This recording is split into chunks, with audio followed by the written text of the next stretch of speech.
"You're old, you're ugly. Why does he even keep you?" the mistress sneered. The children went silent. Her husband smiled. His mother looked away. The woman they mocked didn't argue. She didn't cry. She simply walked out. Weeks later, she entered her mother's emergency board meeting carrying one document none of them were ever supposed to see. Her name was Imani, and on the morning this story begins, she woke before the sun the way she had for 20 years. She pressed her husband's shirt while he still slept. She braided her daughter's hair. She packed her son's bag. Then she stood at the mirror in a plain gray dress and a plain gray coat, and she looked at a woman that nobody in that big glass house ever really saw. Watch her hands as she buttons that coat. Steady. Always steady. Remember that. The house belonged to the family. Everybody said so. It was Odessa's money that built it. Odessa's name on the fashion label that made them all rich. Odessa's face in the magazines. Imani had married into it. That was the story everyone believed. That was the story Imani let them believe. But stories have a bottom line, and nobody in that family had ever bothered to read the bottom. Today was the big day. 30 years of Odessa Couture. The anniversary. A whole showroom rented out. Lights and cameras and reporters. Models in the newest line. The whole family posed together for photographs that would run in every fashion paper in the country. Odessa had planned it for months. That is what Odessa believed. Here is a small thing. A quiet thing. Every dollar behind that anniversary, the showroom, the cameras, the caterers, the press, every dollar had come from a quiet account that no one in the family could name. Odessa thought the company paid for it. She never asked which company. She never asked whose. Keep that in your mind. We will come back to it. Imani drove her children to the showroom herself. Micah was 10, all elbows and questions, worried about everything. Nia was 7, gap-toothed, holding a little drawing she'd made for her grandmother. "You think Grandma will like it?" Nia asked. "She'll love it," Imani said. And she believed it, because Imani always believed the best about people. That was her softness. That softness is about to cost her. The house belonged to the family. Everybody said so. It was Odessa's money that built it. Odessa's name on the fashion label that made them all rich. Odessa's face in the magazines. Imani had married into it. That was the story everyone believed. That was the story Imani let them believe. Here is a small thing. A quiet thing. Every dollar behind that anniversary, the showroom, the cameras, the caterers, the press, every dollar had come from a quiet account that no one in the family could name. Odessa thought the company paid for it. She never asked which company. She never asked whose. Keep that in your mind. We will come back to it. Imani drove her children to the showroom herself. Micah was 10, all elbows and questions, worried about everything. Nia was 7, gap-toothed, holding a little drawing she'd made for her grandmother. "You think Grandma will like it?" Nia asked. "She'll love it," Imani said. And she believed it, because Imani always believed the best about people. That was her softness. That softness is about to cost her. They walked in through the glass doors, and the whole showroom opened up in front of them. White light, long tables of flowers, models moving in the newest line, all silk and shine. Reporters with little recorders, board members in good suits laughing too loud. The whole beautiful machine of Odessa Couture humming on the anniversary of the day it almost died, though only one person in that room knew how close it had come, and she was holding a crayon drawing in her hand. Nia tugged her mother's sleeve. "Mama, is that Grandma?" She pointed across the floor. Odessa stood by the cameras in a gold dress, laughing with the photographer, the queen at the center of her kingdom. That's her, baby. Go on, show her your picture." And the little girl started forward, brave and hopeful, the drawing held up in front of her like a gift. And there she was, stepping right into the little girl's path. Simone, 29 years old, sharp as a blade, a stylist who'd climbed fast at the house and wanted to climb faster. She had a way of standing that took up a whole room. She had Terrence's arm the way you hold something you've already decided is yours. And when Simone saw Imani come through those doors in that plain gray coat, holding a little girl's crayon drawing, something in her smiled before her mouth did. You have to understand Simone to understand what she did. She wasn't just cruel for the fun of it. Simone had come up with nothing, clawed her way into that world, and she had learned one ugly lesson too well, that the soft ones get eaten and the sharp ones eat. She looked at Imani and she didn't see a person. She saw a soft obstacle standing between her and a seat at the table, and Simone had decided to remove it. "Well," Simone said, loud so the room could hear, "look who wandered in." The photographers glanced up. Terrence's smile got tight, and Simone kept going, sweet as poison. "Sweetheart, this is a fashion house. Look the part or wait in the car." Imani said nothing. She adjusted the collar of her daughter's dress. Nia stood frozen, her little drawing drooping in her hand. Simone glanced down at it, at the crayon flowers, and she laughed, one sharp, sharp laugh. "Oh, is that for the shoot? Cute." She said the word cute like it was a stain. And then she turned back to Imani, and she leaned in, close enough for the children to hear every single word. "You're old, you're ugly. Why does he even keep you?" The room went quiet. Now watch. Watch all three of them, because this is where it happens. This is the moment three people betrayed one woman in the space of one breath. Micah, the boy, stepped forward, his little fists balling up. He looked to his father. He waited for his father to say something, to do something, to be a man. And Terrence smiled. He looked down at his phone, and he said, low so only Imani could hear, "Imani, don't make a scene." That was the first betrayal, the husband. Nia hid her face in her mother's coat, and across the room stood Odessa, the matriarch, the queen of the whole empire, a woman who had watched this daughter-in-law raise her grandchildren for a decade. Imani heard every word, and Odessa turned her head. She called out to the photographer, bright and false, "Let's get the family shot, shall we? Come, come," as if Imani weren't right there, as if Imani weren't part of the family at all. That was the second betrayal, the mother. And Simone stood there in the middle of it all, arms crossed, satisfied, watching to see the soft woman break. That was the third. Husband, family, outsider. 3 knives, 1 heart, 1 breath. So what did Imani do? She knelt down. She took the crayon drawing from her daughter's shaking hand and looked at it like it was the finest thing in the room.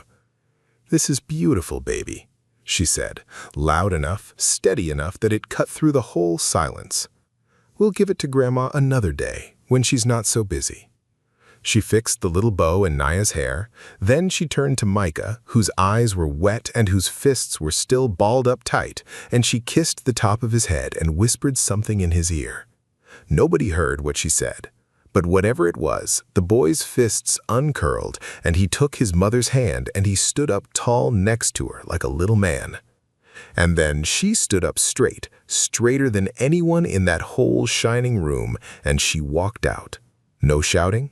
No tears, just the soft click of the glass door closing behind her. Watch her hands as she pushes that door. Not shaking, never shaking, because quiet was never the same as weak. But before she left, she stopped, just for a second, in front of the big framed mission statement on the showroom wall, the one every visitor read, the one Odessa was so proud of. Imani looked at it, and her eyes went down, all the way down, to the small gray print at the very bottom. A single line, a company name, a name that no one in that family had ever thought to question.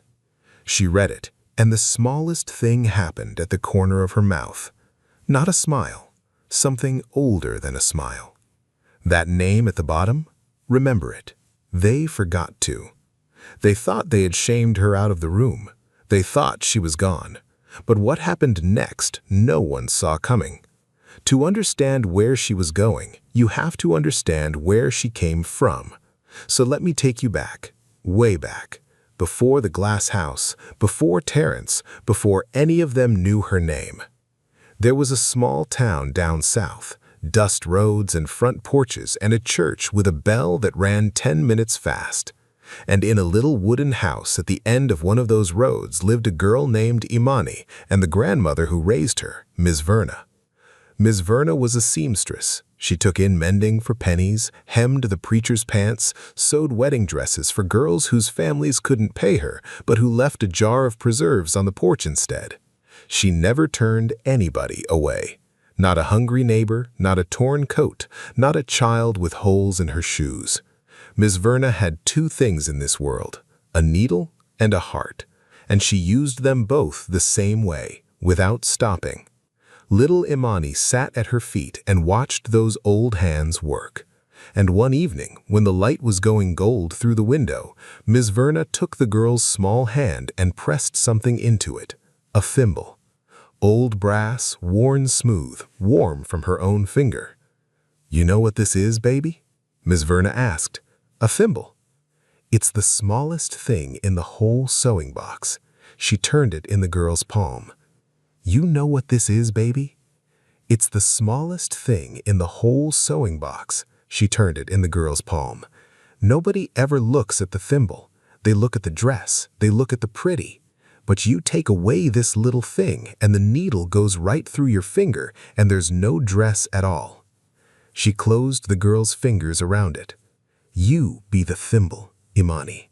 You be the small, quiet thing that holds it all together.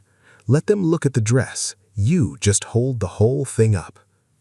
That thimble, on a thin chain, under her collar, where no one ever looks, remember it. We are not done with it. Imani grew up in that house believing what her grandmother taught her, that you don't fight for credit, you build. In school, there was a girl who took Imani's design for the spring recital, put her own name on it, took the applause. And Imani, do you know what she did? She clapped. She clapped for the girl who stole from her. She went home and she cried one time, and then she pulled out her paper and she drew something better. That was the pattern of her whole life. Somebody takes the credit, you don't chase it. You build something they can't take. Let them have the dress. You be the thimble. And there is a strength in that most people never learn, because the person chasing the credit is always looking sideways, always watching who's watching. But the person who only wants to build, that person keeps their eyes straight ahead. They don't get tired the same way. They don't get bitter the same way.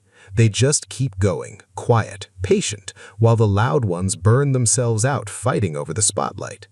Ms. Verna knew that. She spent her whole life being the small, quiet hands behind other people's wedding days, and she died with more peace in her than any rich woman in that county.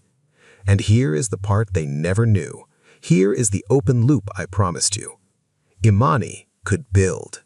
She had a mind for it, for how a small thing grows into a bigger thing if you tend it patient and quiet. As a young woman, she took a failing little fabric supply business, no bigger than a corner store, and she rebuilt it. Then she used that to buy a struggling mill, then a shipping line to move the cloth. She never put her own face on any of it.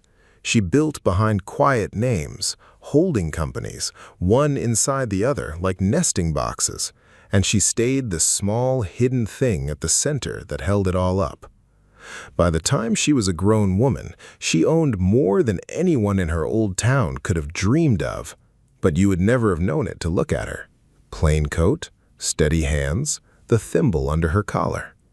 And then one day, she met a charming young man named Terence, whose mother ran a fashion label that was 3 months from closing its doors. A proud woman named Odessa, drowning in debt, too proud to say so. Imani watched that little label with the beautiful designs and the terrible books, and she did what she had always done, quietly, through a company with a quiet name. She saved it. She bought the debt, she covered the losses, she gave that failing label the ground to stand on and grow. And she never told a soul. Not Odessa, not Terence. She didn't marry into their fortune. Watch closely now. The fortune married into her. She fell in love with Terence, the real young Terence, before the bitterness got into him, and she married him. And she never once mentioned that the empire his mother was so proud of stood on a foundation Imani herself had poured. Why would she? You be the thimble. Let them have the dress. Years later, she stood at Miss Verna's grave, the old woman gone now, and she pressed her hand to the cold stone and she said the words her grandmother gave her, the words she lived by. Be the thimble, baby. Let them look at the dress.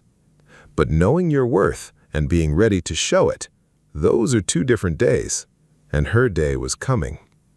Now, here is a question for you. What happens to a good, quiet woman when the people she loves decide her quiet means she's nothing? Keep watching, because this is where the story turns dark. In the weeks after the anniversary, everything got worse. All 3 of them, together. Terence changed first. And you have to understand why, because Terence is not a cartoon. Terence had spent his whole life as the son of a famous woman. Everywhere he went, he was Odessa's boy. He'd never built a thing of his own. He'd never earned a headline that wasn't his mother's. And it ate at him. It made a hole in him. And Simone, sharp, patient Simone, she found that hole and she poured poison in it every single day. You could be so much more, she'd whisper. You're a man in your prime, and what do they see? A husband, a woman old enough to be finished, holding you back. You could run this whole house yourself. You could be the name people remember. And Terence, God help him, wanted that so bad it hurt. So he started to believe her. He looked at his quiet wife across the dinner table, and he stopped seeing the woman who'd braided his daughter's hair for 10 years. He started seeing dead weight, an embarrassment, a plain gray coat in a room full of cameras. He moved money to accounts she didn't know about. He sat with a lawyer quiet and asked how a man goes about ending a marriage clean. He grew cold in the small ways first, then the big ones. And Odessa followed her son, because that is what Odessa did. She loved that boy more than she loved the truth.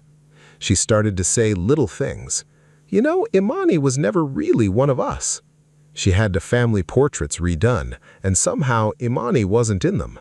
She pushed to keep Imani out of the anniversary campaign entirely. The daughter-in-law who had raised her grandchildren was being quietly erased, one photograph at a time. And Odessa told herself it was for the good of the brand. And Simone moved in like she already owned the place. She turned the children against her mother with sweet little eyes, the kind that are hard for a child to see through. She bought them things, she told them their mother was sad and strange, and that they shouldn't worry her. She started redecorating rooms in the family house, moving Imani's slings into boxes when Imani wasn't home, like a woman clearing out a closet. And one evening, it cut her deeper than any of it. She came into the kitchen and found her son at the table, and she went to hug him, and the boy, her Micah, who had stood up so tall beside her in that showroom, the boy, her Micah, pulled back. He didn't mean it the way it landed. He was 10. He was confused. He'd been fed lies all week. But he looked at his mother, and he said the words somebody put in his mouth. Miss Simone says you don't really belong here. Imani stood very still. And here is the thing about a mother's heart. Cruel words from a grown enemy will bruise it, but the same words in your own child's voice will break it clean in half. She didn't scold him, she didn't cry in front of him. She just knelt down and held his face in both hands and said, "You listen to me. I will always, always belong wherever you are. You remember your mama said that." And then she went upstairs and she closed the door, and only then did she let herself feel it. Simone acted like the ending was already written and she'd won. And for one long night, Imani almost believed her. But here is the thing they were all too blind to see, the thing that turns this whole story on its head. Terrence had a plan, a big one, Simone's plan, really. They were going to take the fashion house and gamble it, sign away a controlling stake to outside investors to fund a huge, flashy global expansion. New stores, new line, Terrence's name on all of it. His chance, finally, to be a self-made man. He believed the house was his family's to sell. He had no idea the house sat inside a company his wife owned. Do you feel it? The whole family about to sell something that was never theirs, and not one of them knew whose signature actually held the deed. Imani found out. She always found out. The quiet ones hear everything. She sat late one night with the only man who'd ever known her secret, an old advisor named Booker, a man who'd helped her build the whole quiet empire and never once told a soul. And Booker laid the papers in front of her, what Terrence was about to sign, what it would cost. Here is where I will tell you about the money so you understand the size of it. The debt Terrence was about to strap onto that house, the deals Simone had dreamed up, it was more money than the whole town Imani grew up in could earn in 100 lifetimes of hard work. And these two, they were about to gamble it away like it was nothing on a bet to buy a name Terrence didn't have. And they had no idea whose name really controlled it all. Booker looked at her across the table. "You can stop this with one call," he said. "You've got the power. You've always had it." And for the first time in 20 years, Imani didn't feel powerful. She felt tired. She went home, she sat in the dark. She held the thimble in her hand and turned it over and over. And she asked herself a question she'd never let herself ask before. All these years being the small, quiet thing that held it all together, had she held it together so well that she'd made herself invisible? Invisible even to her own husband? Invisible even to her own children, who were starting to look at her the way Simone taught them to? One tear, just one. It ran down and fell on the brass thimble, and she wiped it away. And then she went still. The kind of still that isn't sadness, the kind of still that is a decision. She got up, she walked to a locked drawer in the back of her closet, the one Terrence never asked about because he never wondered about her at all. She opened it, and there, in a plain folder, were the founding documents of everything, the whole quiet empire, her name at the bottom of every page. Her hand was steady again. Something in her just decided. She had walked in soft for 20 years. She would walk in one more, but not soft. The chance came faster than anyone expected, because the moment Terrence tried to sign that deal, something strange happened. The financing froze. The investors backed off, and a mysterious controlling shareholder, one nobody in the family had ever heard of, quietly, legally blocked the entire sale. Panic. Odessa called an emergency board meeting. The whole family, the lawyers, the board members in their good suits. Terrence, furious, red-faced, demanding to know who this shadow shareholder was who dared to stop him. And Simone came too, invited to sit in the corner and watch her man take his throne, or so she thought. She wore red. She wanted to be seen. They gathered in the big boardroom, high up over the city, glass on every wall, the whole skyline behind them. They argued, they pointed fingers. Who was this shadow shareholder? Where had they come from? How could one person hold that much control over the family empire and no one know the name? Somebody bought us out from under us, Terence said, pacing. Somebody's been sitting on this the whole time, waiting. I want a name. I want it today. Whoever it is, Odessa said, her voice tight, they don't understand who they're dealing with. This is my company. I have run this house for 30 years. No stranger walks in and tells me what I can and cannot do with it. A stranger. That is what she called the shareholder. Watch that word. Hold on to it, because in about 1 minute, it is going to turn to ash in her mouth. And then the door opened, and in walked Imani. Plain, quiet, that same gray coat, the same woman they'd mocked out of a showroom weeks before. She didn't slam the door. She didn't raise her voice. She just walked in, and something about the way she walked made the whole loud room go quiet on its own. Terence stood up. Imani, this is a board meeting. You can't be in here. Go home. And Imani said nothing, but old Booker stepped forward from behind her. He pulled out the chair at the head of the table, the head where no one had ever sit there because no one in that room had ever had the right to sit there, and he held it for her. Imani sat down. Then she reached into her coat and she took out one document, a single folder. She laid it on the table and slid it to the center, into the light where everyone could see. Terence snatched it up. He read it, and you could watch the color leave his face line by line, the way water drains out of a cracked glass. It was the ownership record, the shadow shareholder, the one who froze the deal, the one who blocked the sale, the one who quietly controlled the whole $80 billion empire that the fashion house lived inside, the mysterious name at the bottom of everything. Imani? His wife. His plain, quiet, ugly, old wife. She didn't own a piece of the family fortune. She owned the ground it stood on. She always had. That's not possible, Odessa whispered. Her hand was at her throat. This company is mine. The house is mine. I built it. I built all of this. And Imani looked at her, gentle, almost kind, and here is what she said. It's been possible for 20 years, Odessa. You just never looked down to see whose name was at the bottom. Now, watch this. Watch what she does, because she doesn't shout, she doesn't gloat. She's had 20 years to imagine this moment, and she does not waste it on noise. Imani reached up to her collar, and she drew out a thin chain, and on the end of that chain was a small, worn brass thimble. Miss Verna's thimble, the smallest thing in the sewing box, the thing nobody ever looks at, the thing that holds the whole dress together. And she set it down, gently, on top of the signature line, on top of her own name. That was all. That was the whole reveal, a thimble on a piece of paper. And that was when the room truly went still, because the little brass thing said what no words in the world could say. The small, quiet thing they'd all overlooked was the thing that had been holding every one of them up the whole time.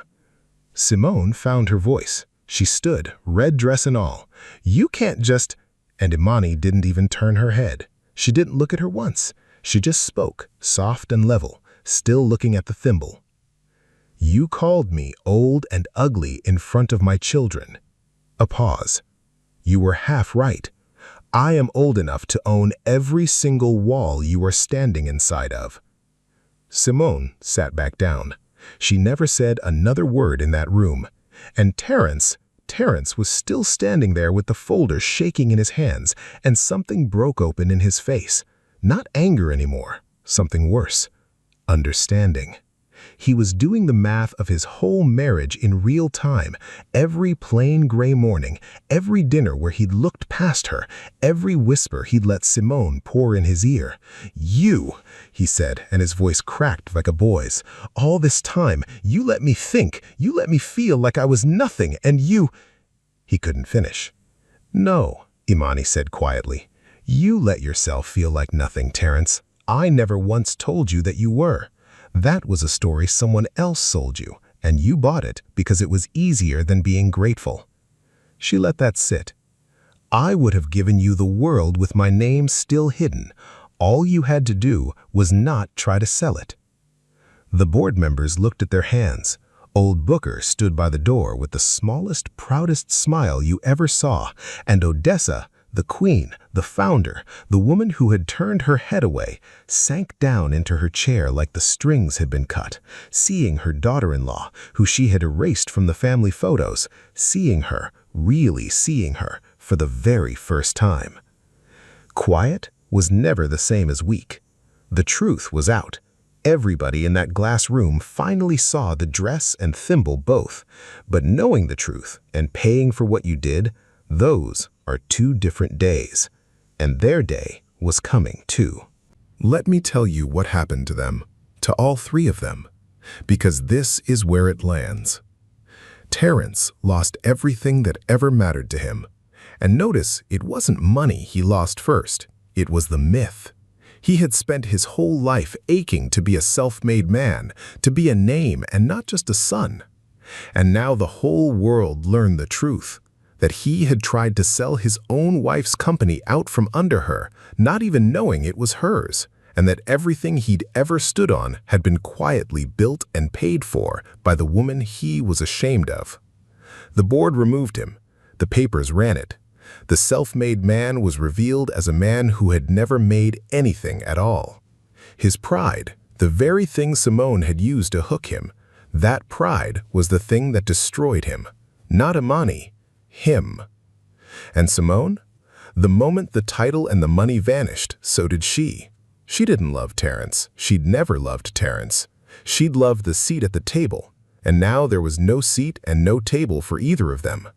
She was gone before the week was out. No goodbye, no loyalty, nothing. She left him standing in the wreck she'd helped build, and she didn't look back once. That's the thing about people who use you to climb. The second you stop being a ladder, you stop being anything to them at all. And the industry she'd clawed so hard to climb, the world she'd wanted so badly, it closed its doors to her quietly and completely. Word travels. People remembered the woman who called a mother old and ugly in front of her babies, and then found out that same mother owned the very floor she was standing on. Nobody wanted her after that.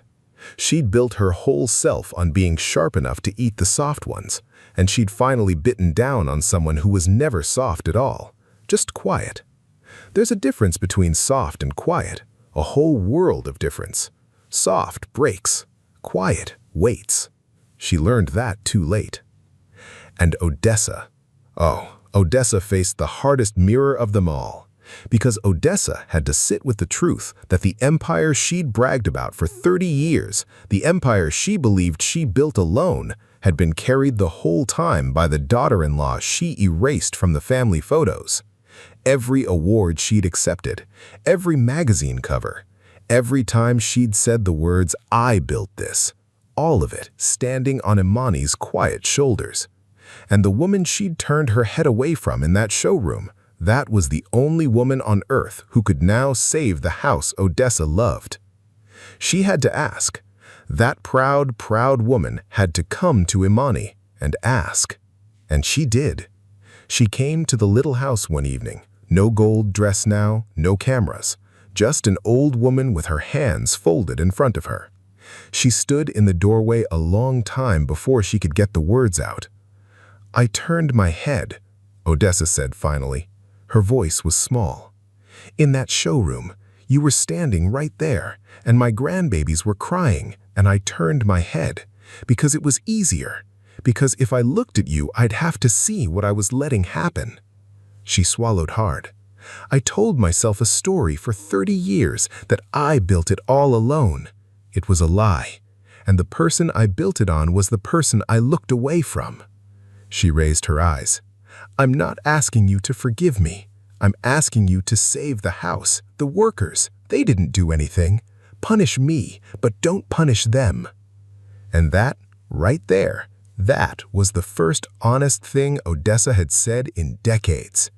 Watch how Imani answers it, because this is where you find out what she's really made of. And here is the measure of who Imani really was. She didn't crush them. She had every right to. She could have burned the whole thing down and walked away rich and free. But that wasn't who she was. She kept the workers employed, the seamstresses, the cutters, the people at the bottom who'd done nothing wrong, the ones nobody ever looks at, her kind of people. She protected the brand. She secured her children's future so completely that no one could ever touch it. And to Odessa, she gave a quiet mercy, on her own terms. Not the crown back, but a chair, a real one, an honest one, earned this time and not pretended. You can stay as long as you remember whose name is at the bottom. And Odessa, humbled all the way down to the ground, nodded and wept and said thank you to the woman she'd once turned her head away from. To Terence, she gave nothing but his name. He could keep it. It was all he'd ever really had. But the house, the company, the children's respect, those were gone, and those he would never get back. Do you see what she did? She didn't win by becoming them. She didn't get loud and cruel to beat the loud and cruel. She won by being exactly, completely herself. The quiet thing at the center, holding it all up, and simply, finally, letting them see it. She stood up from the head of that table. She took the thimble off the paper and slipped it back under her collar, over her heart, where it belonged. She walked to the door the same calm way she'd walked out of that showroom weeks before. But this time, every single person in that room stood up as she passed. She didn't win by becoming them. She won by never once stopping being herself. Now let me take you somewhere quiet one last time. There was a little sewing room once, a wooden house at the end of a dust road. Amani bought it back. She fixed it up, board by board, the porch and the window where the light comes in gold in the evening. And on a warm afternoon, you would find her there, sitting in Miss Verna's old chair, with her little girl Nia beside her, teaching those small fingers how to thread a needle. Micah sat on the floor, older now, watching his mother's hands. He'd asked her once why she never told them, why she let people think she was nothing all those years. And Amani had smiled and said, "Because being seen was never the point, baby. Holding you up was." She took the thin chain from around her neck. She slipped the little brass thimble onto Nia's small finger, where it was way too big, and spun around loose. And the little girl laughed. And Amani said the words, the same words, the oldest words she knew. "A needle's small, baby, but it holds the whole dress together. You be the thimble. Let them look at the dress.